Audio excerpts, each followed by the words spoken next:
뭐 흔히 말하는 뭐 변수가 하나인 거죠. 어렵죠. 그래서 이제 수학하는 친구들이 더 그런 것 같은데 자꾸 이거를 문법을 풀 때 편입 수학은 딱 그런 거예요. 시험을 딱 볼 때도 보면은 안녕하세요. 신선한 편입 정보를 전해드리는 주간 편입의 다솔쌤입니다. 여러분은 편입 수학이라고 하면 어떤 생각이 먼저 드시나요? 편입 영어가 너무 어렵다 보니까 편입 수학도 그만큼 어렵지 않을까라는 걱정을 하고 계실 텐데요. 하지만 자연계 편입이 인문계 편입보다 조금 더 수월하다는 사실 알고 계신가요? 편입 수학이라는 건 공략만 제대로 세운다면 충분히 성공의 길로 들어설 수 있는데요. 그래서 오늘 특별한 게스트를 모셨습니다. 오랫동안 운동만 해오셨고 그래서 영어는 노베이스, 수학은 수포자였던 분이었습니다. 하지만 자연계 편입에 성공하셨고 그 이후로 수능수학 선생님으로서 그리고 지금은 편입수학 선생님으로서 활발하게 활동하고 계시는 분인데요. 오늘의 게스트 한번 만나보러 가볼까요?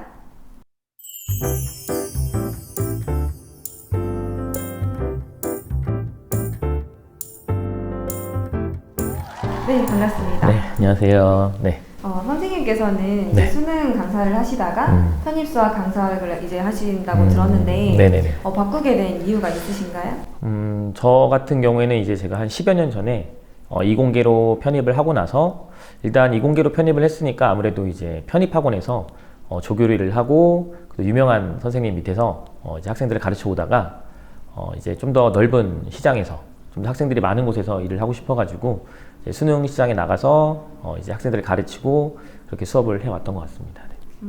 근데 이제 편입수학으로 이제 바꾸셨잖아요. 네네네. 그 두 개 좀 차이에 대해서 좀 알려주신다면요? 아무래도 일단 보는 과목이 일단 다르고요. 그리고 이제 범위가 다르다 보니까 일단 편입 수학 같은 경우에는 굉장히 범위가 넓거든요. 계산 위주의 공식들을 암기해서 바로바로 문제를 보고 풀어내야 되는 뭐 증명 이런 거 없고요. 뭐 이제 그런 식으로 진행이 된다고 보면 됩니다. 근데 편입수학이 네. 범위가 더 넓다고 하셨는데 네네네. 제가 알기로 편입수학은 4가지 영역으로 알고 있거든요. 아, 네, 맞습니다. 그 우리가 이제 고등학교 때 뭐 수원, 수투, 뭐 미적분, 확률과 통계, 뭐 기하 벡터가 있듯이 우리가 대학교에 이제 진학을 해서 이공계 학생들 같은 경우에 1학년, 2학년 때 우리가 이제 3학년 때 보통 전공을 들어가거든요. 그래서 전공을 들어가기 전에 앞서서 이제 기초 교양 과목으로 대학교에서 필요한 수학들을 이제 학습을 하는데 크게 4가지로 이제 분류를 하거든요, 보통. 일단 미적분학 같은 경우는 학생들이 많이 들어봤겠죠. 일단 미적분학이고 그 다음에 이제 선형대수라는 과목이 있습니다. 선형대수 같은 경우에는 고등학교 때 이제 배운 학생들이 없을 거예요. 그 다음에 이제 미적분학이 어떻게 보면 활용이라기보다는 뭐 응용이 맞겠네요. 응용. 그래서 고등학교 때 배웠던 미적분학에 더 추가해서 미적분학의 심화 과정이라고 보면 될 것 같아요. 다변수 미적분학이라고 보통 얘기를 하는데 우리가 이제 고등학교 때 배웠던 미적분학이 뭐 일변수 미적분학, 뭐 흔히 말하는 뭐 변수가 하나인 거죠. 어렵죠. 그래서 이제 그렇게 그걸 우리가 일변수 미적분학이라고 하고 거기서 이제 변수가 더 많아지는 거죠. 다변수 미적분학이라는 걸 대학교 때 이제 배우게 됩니다. 그리고 나서 이제 공업수학이라고 해서 지금 방금 앞에서 말씀드렸던 미적분학, 선형대수 이런 것들을 기반으로 해서 공학도들이 이제 공학 분야에서 많이 사용을 하는 그런 단원을 배운다고 생각하시면 됩니다. 그래서 흔히 크게 4가지로 미적분학, 선형대수, 다변수 미적분학, 그리고 공업수학 이렇게 크게 4가지가 있다고 보시면 되겠습니다. 그 4가지를 다 공부를 해야 되나요? 어쨌든 우리가 이제 목표로 하는 학교들이 보통 이공계 학생들이 뭐 한양대, 중앙대, 뭐 성균관대, 서강대 뭐 이렇게 생각을 하고 있기 때문에 그 학교까지 노려보려면 당연히 공업수학까지 끝까지 다 우리가 완주를 해야 되는데 일단 미적분학 같은 경우에는 모든 학교들이 다 들어간다고 보면 되고요.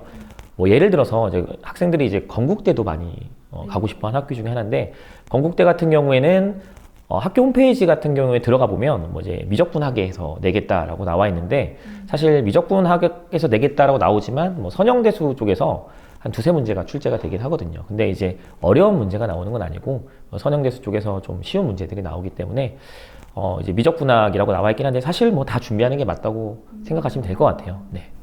미적분학이 제일 이제 출제가 많이 된다는 얘기가 네, 그렇죠, 있어가지고 그렇죠. 네. 미적분학만 준비하면 되지 않나 이런 친구도 있고 또 반대로 공업수학을 내는 학교도 또 있다고. 이제 공업수학 이제 한양대 같은 경우에는 또 홈페이지에 들어가 보면 이제 공업수학을 시험 범위로 하겠다라고 하고 있는데 이제 공업수학을 어쨌든 하려면 미적분학, 선형대수가 선수 과목으로 되어 있어야 하기 때문에 시험 범위가 뭐 공업 수학으로 되어 있다고 해서 미적분이 안 들어가거나 뭐 선형대수가 필요 없거나 전혀 그렇지 않습니다. 네. 들었을 땐 이 네 개를 이제 다 해야 된다고 하기도 네네. 하고 대학교 수학이라서 생소해 보이는데 그렇죠, 그렇죠. 노베이스나 이제 수포자인 친구들도 이거를 할 수 있을까요? 1년 만에? 그러니까 아무래도 쉽진 않습니다.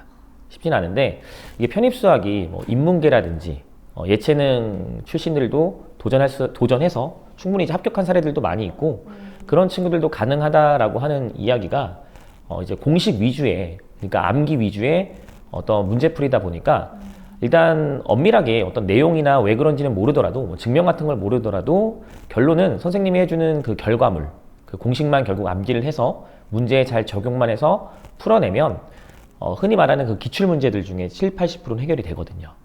충분히 이제 그런 것만 풀어내도 중위권 학교까지는 다 합격을 할 수 있고 그렇기 때문에 편입수학이 비록 수학이 어렵긴 하지만 충분히 누구나 도전해서 열심히 한다면 합격하는 데 있어서 그렇게 큰 어려움이 있지 않은 과목이라고 생각합니다. 네. 굉장히 모범 답안을 네, 얘기해 그렇죠. 주셨는데 네.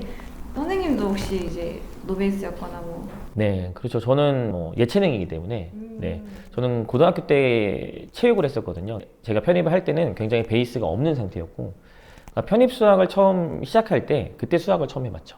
아니 그러면 처음 네. 접한 수학이 미적분인 거예요? 그쵸. 이제 그 당시, 그러니까 지금은 이제 편입 시장에 기초 수학이라고 해서 그런 이제 강좌들이 되게 많이 있는데, 좀 너무 옛날 사람 같긴 한데, 제가 할 때만 해도 기초 뭐 이런 과목이 없었습니다. 바로 그냥 미적분학. 그래서 여러분들 뭐 흔히 말하는 뭐 피타고라스, 뭐 사인, 코사인 이런 것도 몰라서 썼죠, 저는. 네. 편입 수학도 영어랑 마찬가지로 무조건 100점을 맞기 위한 시험까지는 아니라고 저도 들었거든요. 네, 맞아요. 그래서 일단은 100점을 맞을 수가 거의 없는 상황이에요. 구조 자체가. 일단은 시간이 부족하고요. 네. 편입 수학은 딱 그런 거예요. 시험을 딱 볼 때도 보면은 내가 문제를 보자마자 이 문제를 풀 수 있겠다라는 생각이 한 1초도 안 돼서 들어요. 그만큼 문제들이 많이 유형화되어 있고 그래서 실제로 우리가 뭐 시험을 본다고 치면 뭐 1번, 2번, 3번 이렇게 풀잖아요. 근데 아마 시험장에서 편입 수학 문제를 풀 때 일단 뭐 그렇게 푸는 친구들도 있을 수 있지만 아마 이렇게 푸는 친구들이 많을 거예요. 보자마자 문제를 딱 보면 내가 풀 수 있는 문제들이 몇 문제겠구나를 먼저 파악을 하는 거죠. 이렇게. 그래서 예를 들면 중앙대 같은 경우에도 30문제를 시험 보는데 60분 동안 봐요. 그러면 2분 정도 꼴인데 그게 사실 불가능하거든요. 푼다는 게. 저도 마찬가지고. 네. 그래서 이건 딱 봤을 때 실제로 아이들이 시험을 보고 나왔을 때 물어봐요. 너 몇 문제 풀었니? 라고 하면 뭐 23문제 정도 풀었어요. 하면 그걸 다 맞췄다는 가정하에 그럼 넌 합격하겠구나 라는 식으로 이제 이렇게 얘기가 되거든요. 네. 그래서 그러면 시간 분배가 마찬가지로 중요하겠네요. 그렇죠. 그렇기 때문에 못 푸는 문제를 매달려 있지 말고 뒷장을 넘겨서 딱 보면 알아요. 학생들이 이제 공부를 어느 정도 하면 이 문제 내가 풀 수 있는 거고 무슨 공식으로 풀어야겠다라는 게 공부를 한 친구들은 바로 나오는 거죠. 그래서 고민을 하는 게 아니에요. 고민을 하는 게 아니라 시험장에서는 내가 풀 수 있는 문제를 빨리 푸는 거죠. 이렇게. 네. 그러면은 편입 수학 이 시험을 치는 마인드 자체를 마음가짐 자체를 네네네. 너무 내가 할 수 있겠다 없겠다 막 이렇게 좀 초조해하기보다는 끝까지 좀 풀 수 있는 문제는 최대한 다 풀고 나오는 게 제일 중요한 그렇죠. 마음가짐이겠네요. 이제 계산 실수를 이제 줄이는 게 또 하나의 어떤 합격에 있어서 크게 작용을 하겠죠. 네. 네, 그런데 사실 편입 수학만 하면 정말 좋겠지만 네, 그렇죠. 편입 영어를 병행을 해야 되잖아요. 그래서 이 병행법에 대해서 좀 많은 학생들이 많은 정보를 가지고 좀 탁상공론하는 경우가 많거든요. 그래서 선생님 생각을 한번 들어보고 싶은데 편입 영어가 중요하다, 편입 수학이 중요하다라고 한다면 네네. 선생님은 뭐가 더 중요하다고 생각하세요? 당연히 이제 결론은 둘 다 중요한데 이공계 학생들은 수학이 중요합니다. 일단 확실히 더 비중을 어느 쪽에 둔다고 치면 수학이 중요해요. 이유는 나중에 우리가 뭐 동점자가 생겼을 때도 이공계 같은 경우에는 한양대도 그렇고 성균관대도 그렇고 서강대도 그렇고 만약에 동점자가 생겼을 때 가장 우선순위로 두는 게 수학이거든요. 그러니까 동률이 생기면 두 학생 중에 수학 성적이 더 높은 학생을 선발하게 되어 있거든요. 시스템 자체가. 그렇고 이제 이공계 학생들 같은 경우에 영어를 잘 못해요. 보통 잘 못하는데 그럼 영어를 못하면 다 비슷하지 않냐 이렇게 생각을 할 수가 있거든요. 근데 이제 그러다 보니까 수학을 또 더 잘하는 친구들, 그런 친구들이 또 합격을 하는 데 있어서 아무래도 그 확률이 더 높겠죠. 네. 왜냐면 아까 말씀하신 대로 네. 편입 영어는 다 못하니까 어차피. 뭐 잘하는 친구들도 있긴 한데, 네네네. 그러니까 내가 조금만 더 편입 영어를 준비하면 경쟁력이 갖춰진다. 이제 학생들 중에서도 잘하는 친구들도 있어요. 지금 아무래도 좀 쉬운 걸 배우고 있다 보니까 이런 내용들은 이제 고등학교 때도 많이 했고 또 이제 전적대가 조금 좋은 학교 이제 학생들 같은 경우에는 대학교 1학년, 2학년 때 이미 지금 하고 있는 과목들을 다 배웠기 때문에 베이스가 어느 정도 있기 때문에 그런 학생들한테는 지금 이제 수학을 많이 시간을 투자하지 말고 영어에 이제 경쟁력을 더 두는 거죠. 영어를 지금 남들보다 더 많이 해놔서 후반부에 갔을 때 아이들이 이제 거의 이공계 학생들은 수학만 하기 때문에 영어에 상대적으로 시간을 투자를 못 하거든요. 근데 이제 베이스가 있는 친구들은 지금 미리 영어에 많은 시간을 투자해서 남들보다 영어를 좀 더 경쟁 우위에 두는 거죠. 이제 베이스가 있는 친구들은 이제 영어에 지금 초점을 두고 하는 게 맞고, 만약에 수학이 어려운 친구들은 저는 이제 몇 대 몇 이런 비율보다는 수학이 정말 안 되는 친구들은 수학을 한 8, 영어는 거의 단어만 뭐 이런 식으로 해도 저는 괜찮다고 생각하거든요. 네. 현재 본인이 수학을 좀 잘 하는지 네. 기록에 따라서 좀 그건 좀 다를 수 네, 그런 거는 이제 학원에서 뭐 테스트라든지 그 다니는 학원에서 상담을 받던지 해서 본인의 위치를 정확하게 상태를 파악하는 게 되게 중요해요, 지금. 진짜 뭐든 자가 진단을 처음 해보는 게 제일 네. 중요할 것 같아요. 네, 그렇죠. 그런데 이제 편입을 하는 친구들이 보통 그런 걸 잘 못해요. 저도 그랬었고. 그러니까 이제 공부를 거의 처음 해보는 친구들이 많고, 그리고 공부를 이제 오랜만에 하는 친구들, 그리고 공부를 고등학교 때 했지만 뭐 열심히 안 했기 때문에 제대로 뭔가 공부를 해본 학생들이 없기 때문에 공부를 하는 방법이라든지 본인의 상태를 스스로 파악하는 걸 잘 못해요. 그러니까 아무래도 이제 선생님들의 도움을 많이 받아야겠죠, 처음에는. 네. 그러니까 수포자, 자기가 마냥 수포자다 이렇게 생각했는데 네네네네. 막상 좋을 수도 있는 거고. 그렇죠, 그렇죠. 네, 편입 시장에서는 그 학생이 실력이 있는 거일 수도 있어요. 네네네. 그리고 또 이제 얘기 많이 나오는 게 편입 수학, 이제 특히 자연계 편입에 대한 얘기인데요. 자연계 편입을 준비할 때 공인 영어가 더 중요하다. 편입 영어는 안 해도 되고 공인 영어를 조금 더 중점적으로 준비를 해라라는 그런 얘기도 들은 적이 있거든요. 어떻게 생각하세요? 일단 공인 영어를 반영해서 이제 전형을 치르는 학교들도 있죠. 토익을 해서 볼 수 있는 학교들이 있지만 상당히 적다는 거죠. 그럼 어차피 영어 공부를 할 거면 우리가 확률을 높이기 위해서는 당연히 편입 영어를 하는 게 맞고, 근데 이제 지방에 있는 학생들 같은 경우에는 목표 자체가 인서울보다는 흔히 뭐 직어국이라고 하죠. 그런 학교를 이제 목표로 하는 학생들은 아무래도 이제 토익을 준비해서 봐도 이제 괜찮겠지만, 보통 이제 저도 이제 서울에 있다 보니까 보통 이제 인서울을 목표로 하는 학생들 같은 경우에는 편입 영어를 하는 게 그냥 100% 맞다라고 보시면 되겠습니다. 그럼 이제 학교 얘기들이 나와서 말인데, 네네. 학생들이 제일 가고 싶어하는 학교들이 정해져 있잖아요. 그렇죠, 보통. 그럼 네. 좀 전략 같은 거를 좀 알려주실 수 있나요? 일단 뭐 흔히 제일 많이 가고 싶어하는 학교 중에 하나가 한양대죠, 한양대. 네, 우리가 이제 한양대. 자연계 편입 중에 거의 최상위권이기도 하고, 또 한양대 같은 경우에는 일단은 수학을 볼 때 25문제를 보고 우리가 70분 동안 25문제를 보는데, 제가 이제 할 때는 안 그랬었거든요. 안 그랬었는데 단답형이 없었는데 단답형이 생겨서 지금은 이제 20문제는 객관식이고 뒤에 5문제는 단답형으로 주관식 형태로 25문제를 70분 동안 풀어내고요. 그리고 동점자가 생겼을 때 우선순위는 수학이다라는 거. 결국 수학이 중요한 거죠. 이제 한양대 같은 경우에는 우리가 아까 앞에서 뭐 말씀드렸던 과목들 중에서 공학수학, 공학수학이 좀 어렵게 나오는 학교로 좀 알려져 있는데, 공학수학이 좀 어렵게 나온 학교는 한양대, 그리고 뭐 중앙대, 그리고 홍익대 정도가 있습니다. 그래서 이제 한양대를 흔히 합격하는 친구들을 보면 학원마다 이제 모의고사를 보는데, 보통 자기들이 보는 학원 그 모의고사에서 영어 같은 경우에는 30% 이내 항상 성적을 좀 유지해주고, 수학 같은 경우에는 10% 이내 유지를 해줘야 보통 한양대에 합격하는 친구들이 보통 그렇다는 거예요. 그래서 자기의 성적을 아직은 아닐지라도 계속 자기의 성적을 본인의 학원에서 그 안에 들어가려고 계속 노력을 해야 됩니다. 그리고 이제 우리 수원에 있는 성균관대도 많이 가고 싶어 하죠. 성균관대 같은 경우에 영어랑 수학을 동시에 보는 학교예요. 시험지 하나에 영어와 수학이 같이 있죠. 그래서 시간 분배도 굉장히 중요한데, 일단 성균관대 같은 경우에 90분 시험을 보고요. 그 다음에 이제 영어가 25문제, 그리고 수학이 20문제. 근데 수학이 또 중요해요. 왜 중요하냐면 배점이 영어보다 높아서 5점이기 때문에 한 문제. 네.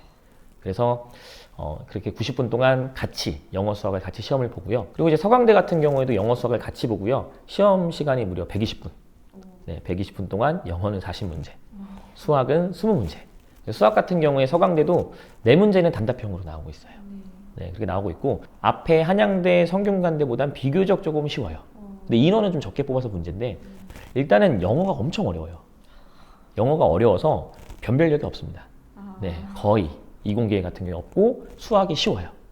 앞에 한양대, 성균관대보다 수학이 쉽기 때문에 보통 두세 문제 정도가 좀 어렵게 나오고 네. 나머지는 거의 다 맞춰야 합격을 할 수 있는 그런 시험인 거죠. 그럼 영어 자신 있는 친구들은 넣으면 좋겠네요. 아무래도 좀 영어를 잘하는 친구들은 좀 유리하겠죠. 수학도 좀 받쳐주고 하면은 서강대 같은 경우에는 그러면은 선생님께서 네네네. 이제 학생들한테 주로 알려주시는 편입수학 공부 팁 같은 게 있다면? 꿀팁에 앞서서 일단은 편입수학은 딱 정복하기 위해서는 암기입니다. 암기. 암기 그리고 문제를 많이 풀기. 뭐 이게 답인데 수학을 좀 대하는 태도도 좀 중요한 것 같아요. 그러니까 뭐냐면 학생들 중에 이제 수학이 좀 어려우면 하다가 막 거기에 막혀 있고 매달려 있는 학생들이 있는데 좀 마음을 넓게 열고 넘어가는 것도 좀 중요합니다. 특히나 이제 편입수학 같은 경우에는 양이 많기 때문에 이제 학원에서 흔히 선생님들이 뭐 저도 사실 그렇지만은 진도를 나가는데 되게 급해요. 범위가 많다 보니까 학생들은 이제 부랴부랴 끌려가기 바쁜데 일단 하다가 지금 당장 안 돼도 괜찮으니까 일단은 좀 너무 어렵거나 안 되는 부분들은 좀 넘어갔다가 다시 복습할 때 계속 다해독을 하면서 봐주면 조금씩 이해가 되고 결국 자주 보면 되는 거거든요. 자기만의 이제 공식집을 정리하는 게 되게 좋아요. 공식집. 저도 이제 그렇게 했었고 이거를 뭐 예쁘게 만들 필요도 없고 그냥 자기가 이해한 내용을 바탕으로 그 중요한 공식이 뭐였는지를 잘 적어놨다가 더 좋은 건 그 밑에다가 예제 정도 하나 정도 그 공식에 해당하는 예제를 하나 써서 자기만의 노트를 만드는 거죠. 그래서 이제 과목별로 그걸 계속 노트를 만드는 거예요. 오늘 수업이 끝나면 집에 가서 오늘 배운 내용을 자기가 압축을 해보는 거죠. 그렇게 하면서 계속 그 노트를 만들다 보면 노트가 이제 두꺼워지겠죠. 양이 많다 보니까. 그러면 한 7월 달, 8월 달쯤에 되면 우리가 미적분학, 선형대수가 보통 끝날 거예요. 진도가. 미적분이랑 선형대수에서 뭐가 자주 나오고 뭐가 중요한지를 학생도 스스로 좀 알게 돼요. 그럼 자기가 그걸 한 번 더 컴팩트하게 또 압축을 하는 거죠. 다시. 보기 좋게. 그런 식으로 계속해서 뭐 이거 여러 번 할 건 아니고 한 2번 정도. 그렇게 하면서 별도로 그 아까 말했지만 공식에다가 뭐 문제 같은 거 적는다고 했잖아요. 그럼 따로 별도로 하나의 진짜 공식만 오로지 공식만 적어놓는 노트를 또 같이 만드는 거예요. 점점일처럼. 네, 그리고 이 공식집을 영어 단어 보듯이 매일 보는 건데 이게 보다 보면은 계속 암기가 되는 건 잘 되거든요. 그런 거는 시간이 지나면 자기가 스스로 지워요. 그러니까 단권화된 노트를 갖고 있는 게 되게 중요해요. 공식들. 그래서 이걸 어떻게 활용하냐면 우리가 이제 12월 달, 1월 달에 시험 보러 갈 때 그 미적분학 책을 다 들고 갈 건 아니잖아요. 뭐 시험에 뭐가 나올지도 모르고 그러니까 자기가 정리해놓은 노트를 보는 거예요. 노트. 시험 보러 다닐 때는 그 공식집 노트만 보면서 시험 보기 전에도 계속 시험장에서 그것만 보는 거죠. 네. 그런 식으로 잘 만들어 놓으면 이거를 시험장 다닐 때도 잘 활용을 할 수 있으니까 본인이 직접 만들어서 그렇게 이제 활용을 하는 게 가장 좋고 이제 문제를 풀 때는 흔히 우리가 이제 유형별로 문제를 처음에 학습을 하는데 결국 우리가 이제 복습을 많이 자주 해줘야 되는데 복습을 할 때 이제 하나의 이제 팁이라면은 한 단원에서 여러 문제를 막 이렇게 풀려 하지 말고 복습을 할 때 내가 오늘 뭐 예를 들어서 1단원을 풀었으면 1단원에 해당되는 대표 예제만 푸는 거죠. 그리고 넘어가서 2단원에서 대표 예제 풀고 3단원 대표 예제 풀고 그러니까 책을 세로로 풀지 말고 가로로로 이렇게 푸는 거죠. 이렇게. 그리고 나서 다음날 되면 그 이제 1단원의 대표 예제를 어제 풀었으니까 그 바로 밑에 있는 문제 딸려있는 같은 유형의 문제를 또 유형별로 가로로 이렇게 푸는 거예요. 그럼 복습이 좀 더 빠르게 여러 번 되거든요. 그렇게 보는 게 편입수학에서 되게 중요하기 때문에 그렇게 푸는 게 좋습니다. 그리고 되게 많은데 그 백지, 네, 백지로 여러분 이게 좀 어려울 수 있어요. 이게 백지로 테스트하는 거 되게 좋습니다. 제가 많이 했던 방법이기도 한데 결국에 책에 나와 있는 내용을 눈으로 계속 보면 자기가 알고 있는 내용들을 계속 보는 거라서 마치 자기가 다 알고 있는 것처럼 이게 받아들여지는데 막상 책을 딱 덮고 쓰라고 하면 막상 잘 못 써요. 그러니까 선생님이 옆에서 야 이런 게 나왔었잖아 라고 하면 학생들도 알죠. 근데 막상 쓰라고 하면 쓰질 못하는 거죠. 그럼 그게 어디에 또 이제 이어지냐면 문제를 풀다가 이 문제에 자기가 써야 되는 공식이 떠오르지가 않는 거죠. 흔히 말하는 학생들이 그 공식은 외웠는데 적용이 안 된다. 이제 그런 거를 좀 우리가 갭을 줄이려면 백지로 자기가 한번 테스트 해보는 거예요. 자기가 예를 들어서 오늘 뭐 역삼각함수를 배웠으면은 A4 용지에다가 역삼각함수 써놓고 자기가 배웠던 공식들이 뭐였는지 한번 써보는 거예요. 근데 그게 처음에 잘 안 돼요. 그럼 다시 책을 열고 아 맞아 이런 게 있었지 덮고 다시 써보는 거죠. 이렇게. 네, 그런 작업들을 단원이 끝날 때마다 계속 해보고 또 시간이 지나면 또 해보고 그래서 백지 테스트가 가장 또 편입수학은 복습이 진짜 중요해요. 네, 그렇죠. 그거를 동영상 그리고 이제 선형대수 같은 경우에 친구들이 많이 어려워하거든요. 근데 그쪽을 좀 우리가 극복하는 방법은 영상을 자주 보는 거예요. 영상을 뭐 지하철이나 왔다 갔다 하면서 뭐 자기 전이라든지 영상을 계속 반복해서 보면 그게 실제로 도움이 된다는 친구들을 많이 있거든요. 그 사례가. 그래서 자기가 책을 보면서 공부하는 것도 좋지만 그냥 그쪽은 왜냐면 이제 용어들이 낯설고 굉장히 좀 이제 추상적인 얘기들이 많기 때문에 영상을 보면서 친숙하게 다가가는 게 좀 중요하기 때문에 아무래도 동영상. 네. 그리고 저도 이제 어차피 편입을 했기 때문에 그 영어 공부를 해봤었는데 저는 이제 영어를 굉장히 못했었거든요. 네. 근데 이게 제가 못했다고 얘기를 하는 거지 그 학원에서 늘 상위권은 네, 있었거든요. 근데 그러니까 수학에 비해서 영어가 굉장히 안 나왔었어요.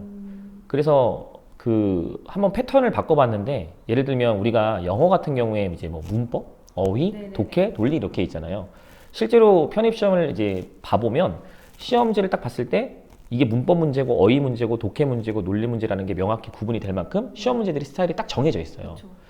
저 같은 경우에는 이제 앞에서 어휘 문제 풀고 문법 문제를 푸는데 거기서 너무 시간이 많이 할애가 되는 거예요. 그러니까 아무래도 처음에 이제 편입 영어를 배울 때 문법의 비중을 많이 두고 배우다 보니까 네.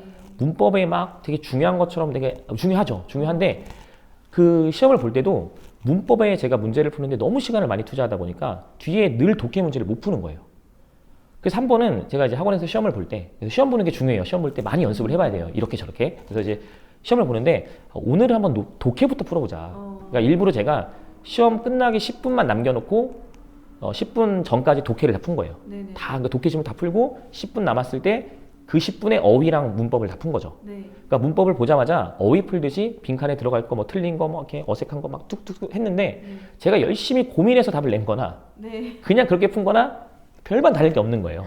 그러니까 문법은 이건 물론 저만의 그런 걸 수도 있어요. 네, 꿀팁인 거. 저만의 그런 걸 수 있는데 네. 제가 처음에 맞다고 생각한 게 답일 때가 많고 그게 아닌 보기로 갔을 때 이미 틀린 거니까 고민 많이 하지 말고 독해 많이 해라 그 비중을. 그리고 이제 영어 수학을 같이 보는 학교들은 저는 수학을 먼저 풀기를 권유해요. 이유는 수학 같은 경우에는 딱 보면 정말 내가 풀 수 있는 문제라는 게 그냥 손을 안 대도 알아요. 문제들이 많이 유형화돼서 출제가 되기 때문에 딱 보면 아 내가 풀어봤던 거 계산만 하면 나오는 답이 나오는 문제. 그렇기 때문에 수학을 최대한 다 풀고 그리고 영어로 가서 그리고 이제 영어 시험을 봐라 이런 식으로.